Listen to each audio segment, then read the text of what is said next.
para tu cerebro y para tu forma de ver las cosas.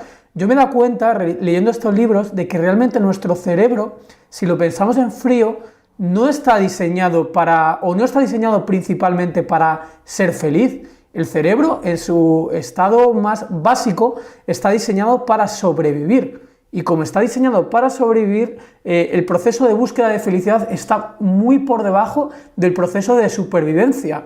Y eso nos genera, sí o sí, por nuestro propio cableado cerebral, nos produce insatisfacción, nos produce egoísmo y nos produce una serie de factores que nos hacen malestar interno. Y yo lo que he entendido leyendo estos libros de PNL es que, oye, pues partimos de que esto es así y vamos a mirar a futuro cómo podemos reinterpretar la realidad y anclarlo a sensaciones que nos generen dopamina, que nos generen felicidad y todo este tipo de procesos fisioquímicos, vamos a llamarlo así. Sí, la verdad es que por supuesto que todo ello afecta y la PNL pues juega un papel determinante en ello. Muy bien, pues seguimos. Hemos visto algunas cosas que tienen que ver con la PNL, Tony Robbins, pero vamos a ver algunas herramientas de comunicación que tienen que ver con el PNL, que aprendemos sobre el PNL, como por ejemplo puede ser, vamos a mencionar algunas, ¿no? Rapport o acompañamiento.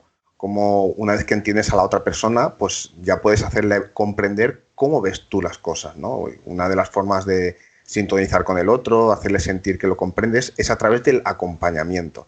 O sea, se trata del conjunto de acciones que realizas para parecerte en lo posible a tu interlocutor.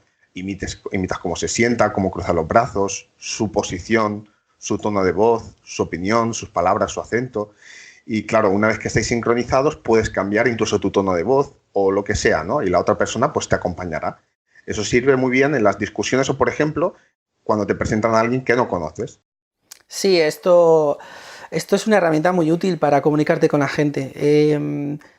Como decías, en las discusiones tú, por ejemplo, alguien te está chillando, te está atacando verbalmente y físicamente, ¿no? Entonces, bueno, físicamente no, pero te está atacando y tú puedes empezar hablando con su tono de voz muy alto y rebatiendo y tal, y de repente poco a poco decir, bueno, pero entiendo tu punto de vista, con su mismo tono de voz, le puedes decir, entiendo tu punto de vista, pero también quiero que trates de comprender el mío, y vas bajando el tono de voz. Y es increíble cómo la persona de repente baja los hombros, ¿sabes? Es como una señal, si consigues conectar, claro. Son cosas que hay que practicar, ¿no? Esta misma técnica lo comentamos un poquito en lo de estrategias de negociación, ¿no?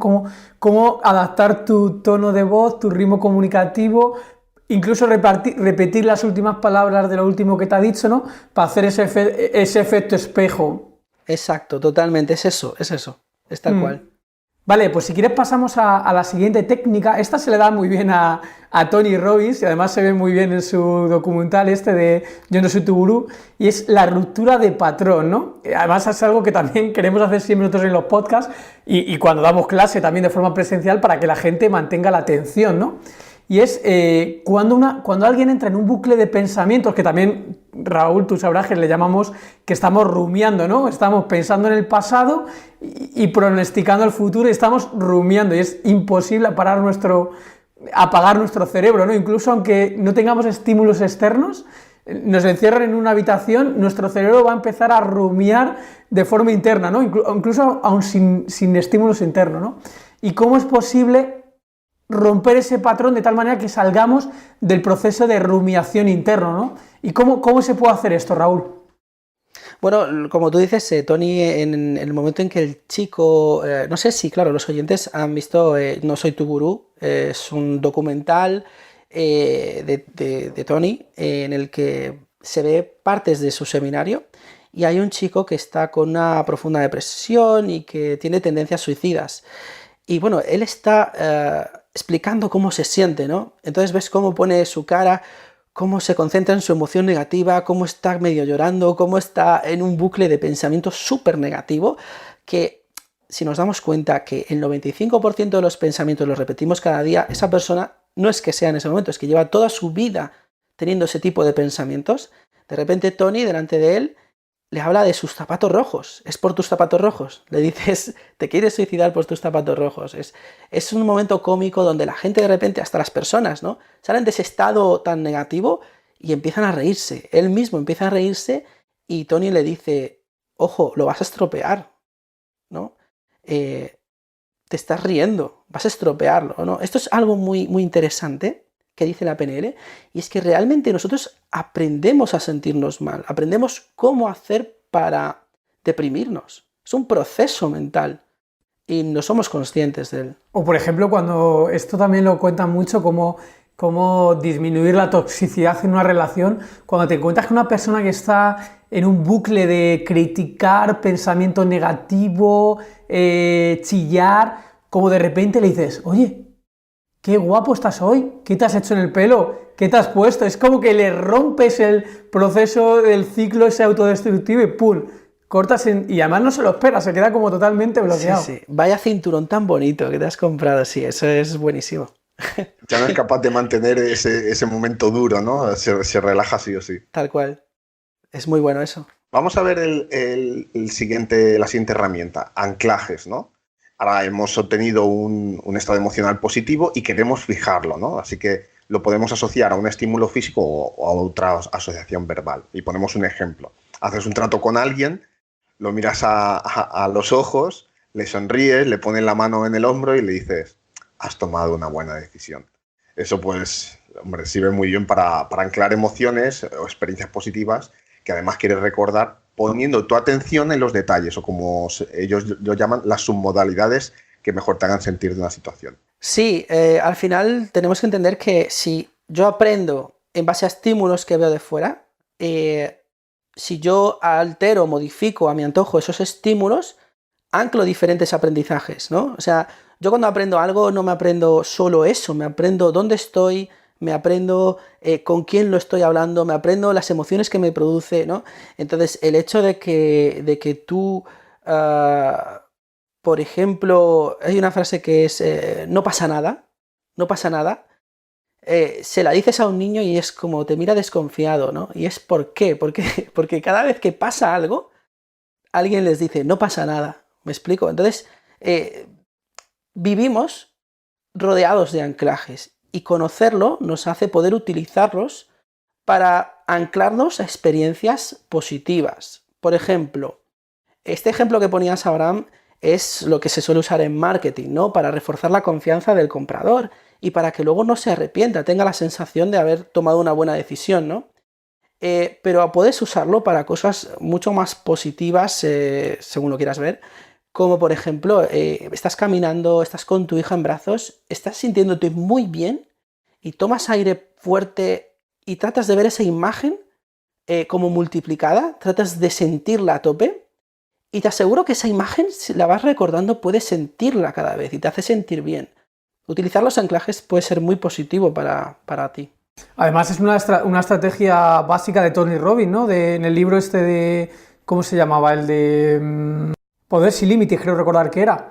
¿Cómo juega esto con lo de anclar emociones positivas y desanclar emociones negativas? Para mí es una de las estrategias básicas que usa Tony Robbins constantemente. Claro, él antes de salir a escenario, él se prepara, lo veis, ¿no? Que empieza a dar saltos, giros, choca sus manos, sale con energía y él, claro, ancla su estado emocional a ese momento para no depender de cómo está el tiempo, ¿no? Porque hay gente que depende más del tiempo, si hace sol estoy contento y si está nublado pues estoy triste, ¿no?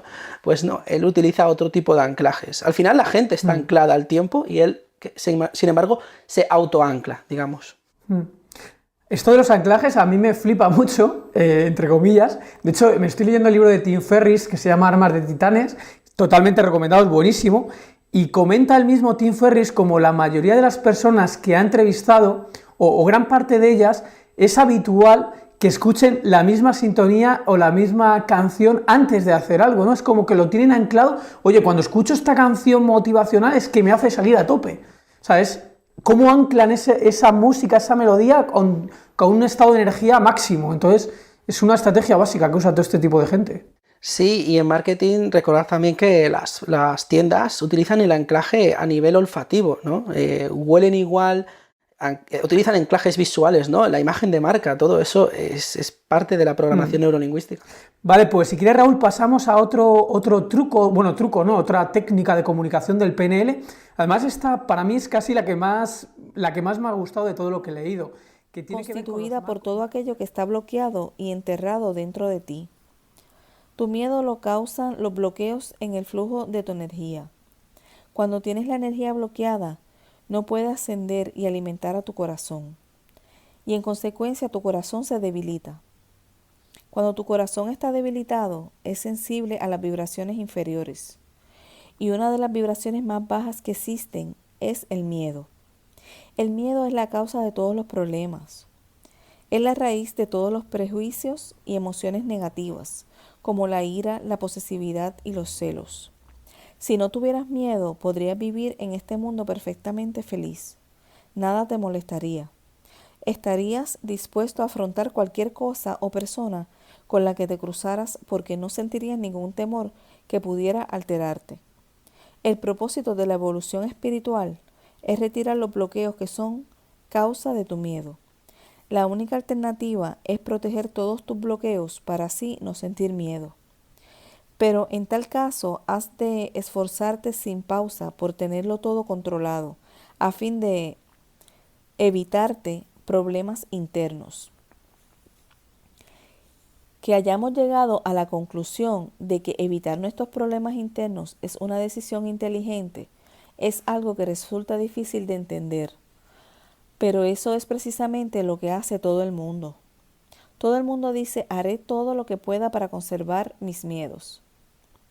Dice, cualquier cosa que me altere me defenderé, te gritaré y haré que lo retires. Si me provocas cualquier alteración, haré que lo lamentes. En otras palabras, si alguien hace algo que estimula tu miedo, piensas que ha hecho algo incorrecto. Entonces intentas asegurarte de que no vuelva a hacértelo nunca más. En primer lugar te defiendes y después te proteges. Haces lo que sea con tal de evitar sentirte alterado. Pero llegará un día en que volverás lo bastante sabio. Te volverás bastante sabio como para darte cuenta de que en realidad no quieres todo ese lío dentro de ti, sin importar quién lo estimule, qué situación lo provoque, si tiene sentido o si parece justo o no. Por desgracia, la mayoría no somos así de sabios. Lejos de intentar librarnos de nuestro lío, lo que hacemos es intentar justificar su conservación. Si de verdad quieres crecer espiritualmente, un día te darás cuenta de que el hecho de conservar tu lío te mantiene atrapado. Finalmente querrás desplazarte de él a cualquier precio, y entonces te darás cuenta de que la vida está tratando de ayudarte. La vida te provee de personas y de situaciones que estimulan tu crecimiento. No tienes que decidir quién tiene razón o quién está equivocado. No tienes que preocuparte por los problemas de los demás. Solo tienes que estar dispuesto a abrir tu corazón ante cualquier cosa y permitir de este modo que se produzca el proceso de purificación. Cuando así lo hagas, lo primero que verás es que se despliegan situaciones que inciden sobre tus bloqueos. En realidad, eso es exactamente lo que está ocurriendo en toda tu vida. La única diferencia es que ahora lo ves como algo bueno, porque ahora te das cuenta de que ese estímulo te brinda la oportunidad de soltar. La única diferencia es que ahora ves como algo bueno porque te das cuenta de que ese estímulo te brinda la oportunidad de soltar. El lío que te mantiene apresado levantará su cabeza periódicamente. Cuando lo haga, suéltalo. Permítete simplemente que aflore el dolor en tu corazón y lo atraviese. Si haces eso, el dolor pasará. Si estás buscando sinceramente la verdad, suelta cada vez que se te presente la ocasión. Este es el principio y el fin de todo el camino. Rendirse al proceso de soltar y vaciarse. Cuando trabajas de esa manera, vas descubriendo y aprendiendo paulatinamente las sutiles leyes que gobiernan el proceso de soltar. Hay una ley que aprenderás bien al principio del juego, porque es una verdad inevitable. La aprenderás pronto, pero tropezarás muchas veces mientras tratas de adherirte a ella. La ley es muy directa. Tan pronto se active tu lío, suelta en ese mismo momento, porque después te resultará más difícil. No te conformes con explorarlo o con jugar con él esperando que más adelante tendrá los bordes menos afilados y te será más fácil soltarlo. No te resultará más fácil soltar después de pensar en ello o hablar de ello, ni te funcionará tratar de liberarlo, solo en parte en algún momento dado. Si quieres ser libre hasta el tuétano de tu ser, debes soltar inmediatamente, porque después no será tan fácil. Para vivir según esta ley, tienes que comprender sus principios. En primer lugar, debes darte cuenta de que hay algo dentro de ti que necesita ser liberado. Después debes darte cuenta de que tú, el que percibe que el lío está saliendo a la superficie, eres distinto de lo que estás experimentando. Tú lo estás percibiendo, pero ¿quién eres tú? ¿Quién es ese perceptor? La clave es ese espacio de conciencia centrada desde el que te das cuenta de la percepción. Ese es el asiento del testigo, el asiento de sí mismo. Ese es el único lugar desde el que realmente puedes soltar. Digamos que notas que algo te impacta en el corazón. Si sueltas y te mantienes en el asiento de la conciencia, lo que percibes pasará. Si no sueltas y en cambio te pierdes en los sentimientos y en los pensamientos agitados que afloran a raíz de ello, esas energías te absorberán en una consecuencia de sucesos que desarrollarán tan vertiginosamente que te será imposible saber qué fue lo que impactó en primer lugar o lo que te impactó en primer lugar. Si no sueltas, notarás que la energía que ha sido estimulada en tu corazón funciona como un imán. Es una fuerza atractiva de extraordinario poder que absorbe tu conciencia hacia ella. A partir de entonces tú ya no estarás ahí. Habrás perdido la perspectiva de conciencia que tenías cuando empezaste a notar la alteración. Habrás abandonado el asiento de la conciencia objetiva desde el cual pudiste percibir que tu corazón empezaba a reaccionar y en cambio estarás implicado en las agitadas energías que surgen de él. Algún tiempo después regresarás al asiento del testigo y te darás cuenta de que no estabas allí. Entonces te darás cuenta de que estuviste totalmente extraviado en tu lío y desearás no haber dicho o hecho nada que más adelante hayas de lamentar. Mirarás el reloj y verás que han pasado 5 minutos o 1 hora o incluso 1 año. Es posible perder la claridad durante un tiempo considerable. ¿A dónde fuiste durante ese tiempo? ¿Cómo regresaste? Absorberemos estas cuestiones en breve, pero lo que ahora realmente importa es que ves las cosas con claridad cuando no te vas a ninguna parte. Cuando permaneces asentado en el asiento de la conciencia, centrado observando cómo algo impacta en tu lío. En tanto que te mantienes observando, no te extravías en ello.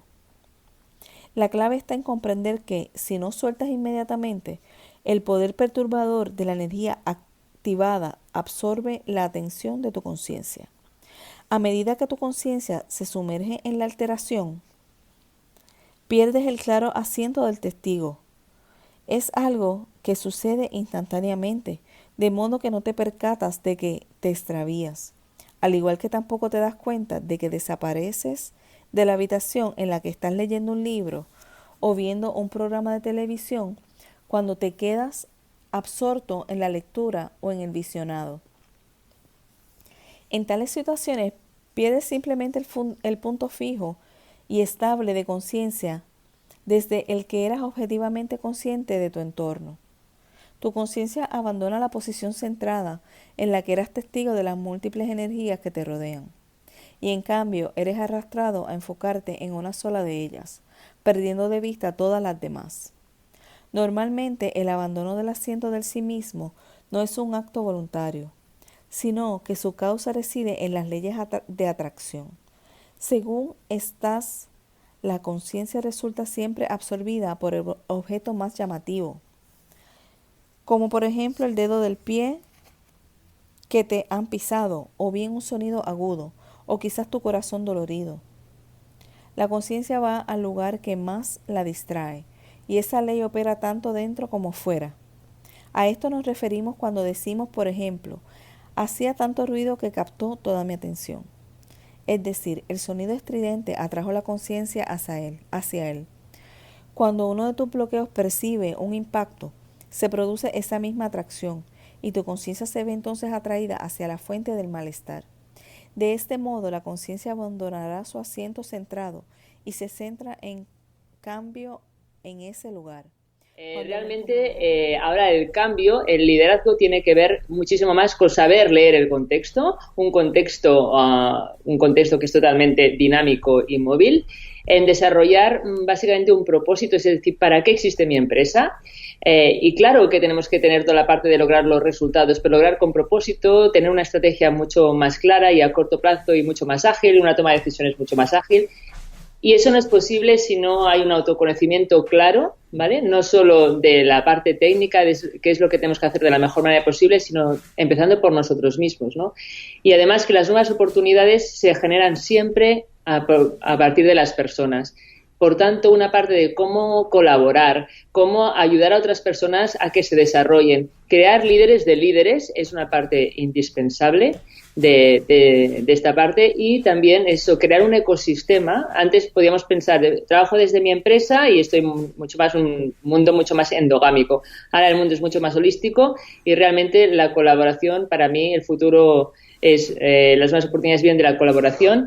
Y ahí hay que desarrollar esas competencias de forma muy creativa. El liderazgo en este siglo es un liderazgo creativo, no es un liderazgo simplemente de la eficiencia, sino que es un liderazgo creativo. Esto que decías al principio, que antes se podían hacer planes a 10 años, pero eso es hoy imposible de pensarlo, porque efectivamente las cosas están cambiando. Pues al momento que tú y yo estamos hablando, es muy probable que la manera en que hagamos nuestro trabajo ya no se haga mañana, ¿cierto? Se tiene que estar actualizando nuestras habilidades y nuestra manera de ver el mundo todo el tiempo. Y se habla también hoy mucho de emprender, no únicamente las personas que trabajan por su cuenta, creo que también las compañías tienen que emprender, esto que decías de estar innovando todo el tiempo. Eso significa emprender, lanzar productos nuevos, lanzar proyectos nuevos, experimentar, innovar. ¿Cómo se puede ser hoy líder, digamos, ya no en una compañía, para alguien que trabaja como de manera independiente, como un autónomo? ¿Cómo puede ser alguien líder en una compañía de una persona? Porque no es nada más una labor de las compañías. Incluso si la compañía no se preocupa por desarrollar a su personal, ¿cómo lo podemos hacer nosotros? ¿Cómo podemos tomar nosotros el toro por los cuernos, ya sea trabajando en un corporate o si somos una compañía de una persona? ¿Cómo podemos ser líderes? Para mí, vuelvo otra vez a la idea del propósito, es muy importante. Para tener un proyecto a largo plazo y que sea sostenible, tiene que tener un sentido. Y al final es preguntar, ¿tú sabes a cuántas empresas vamos y que realmente no te saben decir para qué existe esta empresa? ¿No? Te dicen lo que hacen, cómo lo hacen, ¿no? Pero ¿cuál es realmente la contribución que está teniendo? Esto es indispensable. El valor diferencial hoy es un factor es el factor competitivo por excelencia, no el precio. Entonces, nos han educado mucho en repartir el pastel, ¿no? Vamos a ser el líder y vamos a copar el mercado, cuál es la parte del mercado que me voy a quedar yo. Y realmente yo creo que ahora hay muchas formas de aumentar ese pastel, ¿no? Y aumentar ese pastel significa innovar, como dices tú, a todos los niveles. Por ejemplo, ahora estoy trabajando en una empresa que hemos tenido que sentarnos, ¿no? Proveedores, clientes, para buscar una solución óptima para el cliente. Y esto antes lo que tú pensabas es voy a tener más margen con el cliente, más margen con el proveedor. No me siento junto de forma colaborativa para realmente aportar valor, que es lo que quiero, ¿no? Entonces, la innovación es sí o sí la característica de crecimiento, y además en todos los sentidos, en la relación con los clientes, innovación no solo de producto y servicio, innovación en los modelos de negocio, y por tanto eso lo que va a hacer es permitir aumentar el pastel y aumentar las posibilidades. Pero tienes que tener muy claro cuál es tu valor diferencial. Tú primero, y para que el mercado lo pueda realmente también percibir. Esto que dices de que el pastel se puede aumentar, tienes toda la razón, porque digo, no quiero decir que es muchísimo más fácil que antes, pero las personas que nos están oyendo deben sentirse afortunadas, porque sí creo que hay más oportunidades de desarrollarse profesionalmente como independiente o de encontrar un trabajo. Digamos que los gatekeepers, las barreras de entrada se han bajado y mucha más gente está proponiendo, innovando, innovando, lanzando productos o creando compañías. Y tienes toda la razón, hay que tener un propósito, porque hasta donde entiendo, las generaciones nuevas no quieren encontrar un trabajo nada más por encontrar un trabajo. Quieren trabajar en compañías que tienen valores alineados a los que ellas tienen, que regresan un poco más a la sociedad, que aportan de alguna u otra manera cosas que también a las personas les interesan, ¿cierto? Ahora, para todos los que nos están escuchando, Isabel, que de repente a lo mejor están perdidos, que a lo mejor tienen una compañía pequeña, como tú trabajas con pymes de 5, 10 empleados, 10, o ellos mismos que son autónomos y no entienden, no saben todavía, no han encontrado cuál es su propósito. Danos, si puedes, 2 o 3 pequeños tips, ideas, consejos de cómo pueden hacerlo, porque de repente suena fácil decir, encuentra tu propósito, pero muchas veces cuando estás tan metido en un problema, es difícil verlo si estás dentro de él. ¿Cómo podemos decir a la gente que encuentre su propósito de vida, que le encuentre un sentido a hacer lo que está haciendo? ¿Cómo pueden hacerlo de manera fácil, rápida? Vale, sí, es trabajar en lo que realmente te importa, ¿no? Es decir, yo con mi trabajo al final lo que estoy entregando mi talento al servicio de algo, ¿no? ¿Qué es lo que quiero cambiar? Pues, por ejemplo, ayer hablaba con una persona que era una gran directora de ventas de una multinacional y me decía, yo en mi próximo paso lo que quiero hacer realmente es trabajar para la Silver, la generación Silver. Pensé, uy, qué interesante, ¿qué es esto de la generación Silver, no? Y me dijo, Isabel, estoy harta de ver, ¿no?, a personas de más de 50 años en estas organizaciones que están saliendo, ¿vale?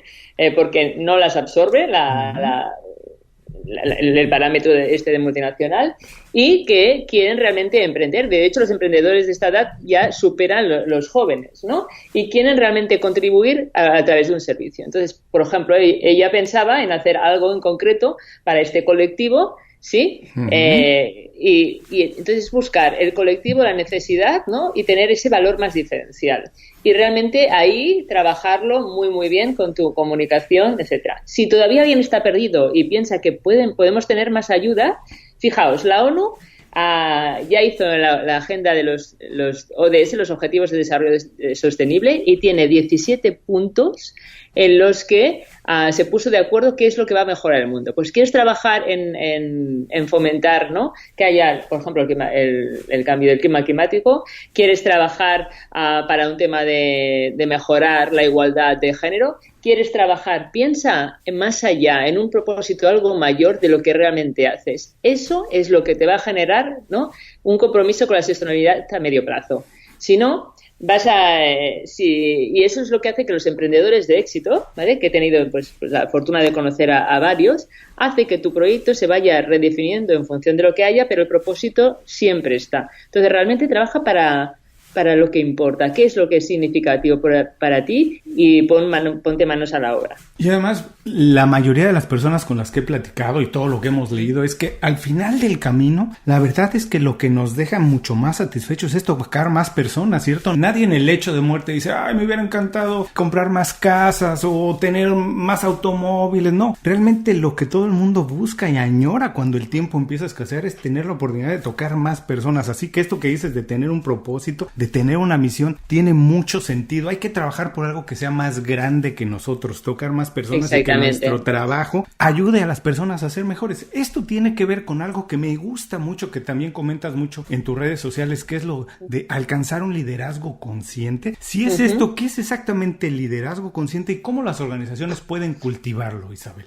Para mí no hay cambio exterior si no hay cambio interior, ¿no? Entonces, lo primero que tenemos esa conciencia significa que yo soy capaz de entender, ¿no?, el funcionamiento y de leer, en primer lugar, cómo actúo, cuáles son mis valores, qué es lo que realmente me da satisfacción, cómo me relaciono con otras personas, ¿vale?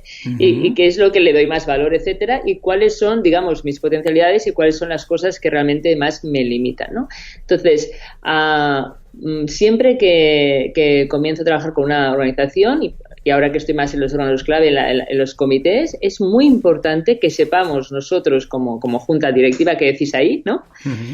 Realmente cuáles son nuestras fortalezas, ¿no? Cómo funcionamos, y tengamos el espacio de poder conversar con profundidad realmente cómo podemos llevar entre todos a un mejor potencial esa compañía alineada, claro está, con sus retos estratégicos, ¿no?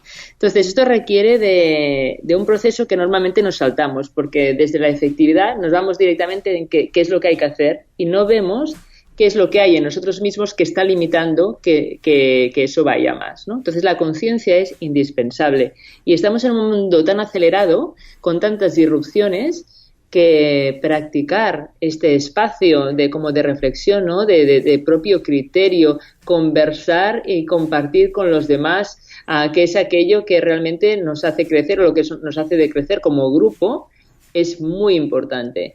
Y para mí ha sido un diferencial cuando he visto compañías exitosas que normalmente lo que hay son personas, ¿no? detrás. Hay personas que se han trabajado muchísimo y tienen esta parte de conciencia. Circunstancias. Una era tener una mujer a la que amar, que en este caso, bueno, pues cada uno elija, ¿no? Su pareja, ¿no? Vivir al aire libre, carecer de ambición y estar en la realización de algo creativo, ¿no? Ahí define o tenía una visión muy clara de lo que en realidad es la felicidad. Te decía lo de vivir al aire libre, porque el hecho de vivir al aire libre es estar en contacto con la naturaleza, ¿no? Es esa alegría que te da vivir en la naturaleza, esa paz que se respira en la naturaleza. Y luego, pues el hecho de vivir en la naturaleza, pues también no andaba muy desencaminado, pues le lleva a uno a caminar, a hacer ejercicios aeróbicos, a cortar leña, a no sé qué, a navegar en un lago o nadar en el río, ¿no? Es decir, a tener una actividad física que es importante también, ¿no? Sobre todo para prolongar la curva de la felicidad, ¿no? La curva de la felicidad en España la entendemos como la barriga del cervecero y siempre lo hemos dice, no, cuando había un tío muy bueno decía, no, esta es la curva de la felicidad, mi dinero me ha costado, ¿no? Dándose importancia que realmente estaba hecho un asco, porque decía que le había costado su dinero, ¿no? Es decir, somos así de bobos, ¿no? Es decir, yo creo que el estado físico es importante, ¿no? Es importante para lo que te decía antes, es decir, para tener un estado de ánimo positivo, ¿no? Uno se tiene que sentir bien, se tiene que sentir ágil, ¿no? Y esta curva de la felicidad, mira, la curva de la felicidad es muy curiosa porque uno llega del 1 al 100, para que nos hagamos todos idea, uno llega al 40% a los 18 años de nivel de felicidad. Y luego desciende vertiginosamente hasta los 33 años aproximadamente, baja un nivel del 15 para volver a subir e igualar a los 45 años la felicidad o el nivel de felicidad que tenía a los 18. Y a partir de los 45 la curva se dispara hacia arriba. Es curioso, ¿no? Brutal, me parece brutal. Por eso te digo que la felicidad es para inteligentes, es decir, esos niveles de felicidad son la acumulación de la experiencia. Lo que te dice, esto me hace feliz, esto no, esto lo descarto, esto le doy importancia, esto tiene cierta importancia, esta tiene menos, ¿entiendes? Uh-huh. Es decir, nos enseña, aprendemos, vamos aprendiendo a vivir. Y aprender a vivir es aprender a ser feliz, no es otra cosa, ¿no? Uh-huh. Entonces, bueno, pues luego, desgraciadamente, muchas personas, y dado por el tipo de enfermedad, o esas enfermedades neurodegenerativas, como son el Alzheimer, la demencia senil, la depresión, pues esa curva de la felicidad cae a lo mejor a los 70 o 75, dependiendo de cada uno, ¿no? A qué edad le llegue a afectar esto, ¿no? ¿Por qué? Pero precisamente porque lo que pierde es la inteligencia, que es lo que por eso te digo, es la inteligencia lo que nos hace felices, ¿no? Es decir, cuando uno pierde su inteligencia, es desgraciado. Uh-huh. Es desgraciado. Oye. Entonces, bueno, pues te decía que bueno, ahora hay unos estudios de los neurocientíficos, ¿no? Pero vamos, ya súper avanzados y súper comprobados, ¿no? Uh-huh. Que el ejercicio físico, en el sentido este que te hablaba, de que la actividad física, el ejercicio, es la actividad más transformadora que uno puede hacer con su cerebro, ¿no? Es decir, el cerebro es como un músculo también. La actividad aeróbica, sobre todo, ¿no? Lo que entendemos por ejercicios de cardio, ese de la bicicleta, la escalera esa, que no sé cómo lo llaman, la elíptica, sí, la elíptica, correr la cinta, caminar con una determinada aceleración, eso produce un efecto inmediato y duradero en el cerebro. Y es la mejor protección que hay contra enfermedades neurodegenerativas como el Alzheimer, la depresión, la demencia senil, estas que todos conocemos, ¿no? Es decir, que se producen cambios en el córtex frontal y en el lóbulo temporal, ¿no? Sobre todo, en concreto en el hipocampo, que es donde donde se localiza la memoria, ¿no? Entonces, este tipo de ejercicio, que no hay que correr ni la maratón de Nueva York, ni ser triatleta, ni nada de esto, este tipo de ejercicio genera, aparte de generar neurotransmisores nuevos, serotonina, dopamina y todo esto que nos hace sentirnos bien, genera en el hipocampo, crea nuevas neuronas. De modo que una persona con una edad ya avanzada continúa generando neuronas que le impiden pues poder mantener la concentración, la atención, conservar su personalidad, conservar la memoria, reforzar la memoria. No hay mejor actividad para el cerebro, por tanto para la felicidad, que un ejercicio físico moderado, un ejercicio de 3 o 4 veces a la semana, media hora. Es decir, no, pero ya te digo que no hay que subir el Tourmalet ni nada de esto, ¿no? Es decir, basta con una persona que le guste pasear, no hay que apuntarse al gimnasio, no hay que hacer gilipolleces de ningún tipo, ¿no? Porque tampoco vas a tener el cuerpo necesitas tener el cuerpo de un portero de discoteca, porque además claro, ese tampoco genera nuevas neuronas, ¿no? Sino que lo que tienes que hacer pues es una actividad cardiovascular moderada, pero hacerla, porque el sedentarismo es nefasto, ¿no? Para todo esto, entonces, para la salud. Nadar general, y pasear ya son buenos ejercicios, ¿no? Digo, nadar y pasear, nadar. Sí, nadar y pasear son buenos ejercicios. Si uno pasea a 60 pasos por minuto, pues procurar hacerlo a 90.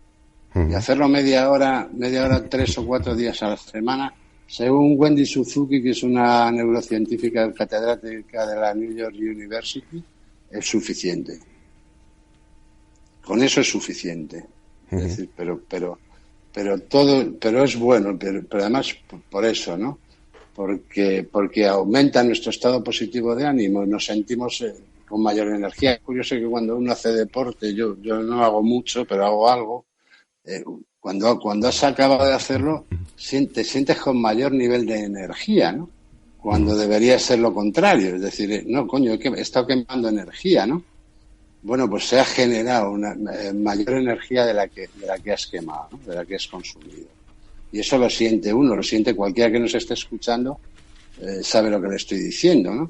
Uno se siente mejor, ¿no? Parece que vas a afrontar el día pues con mayor ánimo, con mayor energía. Además, bueno, pues te permite adelgazar, eliminar ese sobrepeso que es nefasto. Y sobre todo, pues te ayudará siempre a mantener la atención y la concentración por más tiempo y a mejorar tu memoria, ¿no? Que es fundamental para no dejar de ser feliz nunca, ¿no? O sea que calidad de vida. Esto es muy curioso y es muy curioso porque claro, cuando hablamos de felicidad todos lo asociamos a una especie de filosofía, ¿no? De vida, ¿no? Y bueno, pues dentro de esa filosofía de vida pues se encuentra también lo que es el ejercicio. ¿Hago algunas preguntas de la gente o...? Pues hazme alguna pregunta de la gente. Venga. Tampoco muchas, porque ya os he dicho que las preguntas sobre este tema, sobre todo, bueno, sobre este tema y sobre cualquier tema que abarque el crecimiento personal, se las debe hacer uno a sí mismo. Es decir, que yo ni soy gurú de nadie, ni soy maestro de nadie, ni lo seré nunca. Es decir, todos tenemos un maestro en nuestro interior, todos somos nuestro propio maestro. Y todo el conocimiento está en el interior de cada uno de nosotros, el mismo para todos. Pero bueno, ahora hazme las preguntas. Bueno, mira, primero tengo una pregunta que yo no te la haría si no fuera porque te la hace una amiga tuya, entonces no creo que te pueda molestar, pero es una pregunta que yo no entiendo, porque parece una pregunta en clave críptica, pero Consuelo García del Cid quiere que te pregunte, y me insiste... Querrá discutir. A ver, ella dice que quiere saber quién es Samuel el Negro. Yo es que te juro, me parece tan rara la pregunta, porque no entiendo de qué va, que yo no te lo hubiera hecho, pero... Ella me lo ha preguntado ya varias veces, pero fue una historia de la cárcel que uno sacó en televisión y le dijo, Samuel el Negro y tu puta madre, a mí qué me importa quién es Samuel el Negro. No lo sé. No sé quién es Samuel el Negro, es un disparate de alguno que se inventaría algo para contar que me conocía o algo, yo qué sé. No sé. Bueno, pues voy a ver si nada, un par de preguntas para no... Bueno, a ver, te las va a hacer mi compañera que está en el hashtag Victoria Oliveras. Victoria, a ver, ¿hay alguna pregunta que pueda ser? Hola, Coto. Así cambias un poquito, sí, porque ya está cansado de escucharme. Venga, adelante. Hola, Coto. Bueno, más que preguntas son que todos estábamos reflexionando, y los oyentes también, conforme tú ibas avanzando en tus palabras, pues muchísimos tenían, como tú dices, sus experiencias personales, e iban contando, bueno, pues lo que ellos consideraban la felicidad, y sobre todo también de la última parte de la que has hablado. Hay una que me ha hecho mucha gracia, porque se llama Harai Dichikichi, es de su @, y decía: también opino que la felicidad es estar con alguien horas y horas y llegar a casa con la batería del móvil llena. Esta es una chica que la verdad que ha tenido acierto, porque bueno, sabes que también dependemos mucho de las tecnologías, y eso también en cierta manera nos impide ser felices y estar un poco en contacto. Pero somos nosotros, no la tecnología, el que impide ser feliz, ¿no? Es decir, la tecnología puede ser una maravilla o puede ser un infierno. Todo depende, es como las drogas. Las drogas pueden ser cojonudas o pueden destrozarle la vida a cualquiera. Depende del control que cada uno tenga sobre un electrodoméstico, o un teléfono móvil o cualquier tecnología que se desarrolle, ¿no? Sí. Es decir, supongo que cuando nos implanten el teléfono en la oreja, pues tendremos que estar conectados las 24, ¿no? Pues sí, es cierto.